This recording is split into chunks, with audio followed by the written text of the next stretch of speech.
পরশুদিন একটা জাতীয়তাবাদী আমার এক আত্মীয়কে গ্রেপ্তার করছে তাই আসামি নাম্বার হলো 46। তার জন্য 5 দিনের রিমান্ডের দরখাস্ত দিচ্ছে। কে? এসআই দেলোয়ার। কার নির্দেশে? এই ওসির নির্দেশে। ভাইরা একটু অপেক্ষা করেন, এই ওসি সাহেবও থাকবে না আর এসআই দেলোয়ারও থাকবে না। নির্বাচনের আগে নতুন সেট আসবে, এই সেট থাকবে না। তারা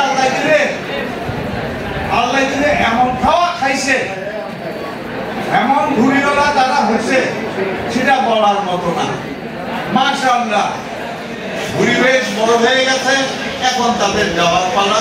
এখন যাওয়ার আগে তারা আর কত খেতে পারে সেটা তারা চেষ্টা করে। আমার ছাত্র দলের নেতা কর্মীদেরকে আমি সতর্ক করে দেব, পুলিশ আর উপজেলার আশেপাশে আপনারা ঘোরাফেরা করবেন না। মনোনয়ন কে পাবে না পাবে আল্লাহ রাব্বুল আলামিন জানে। আমাকে দিলেও সই, না দিলেও সই। তবে নির্বাচন এই দেশের মাটিতে ফেব্রুয়ারি মাসে হবেই হবে।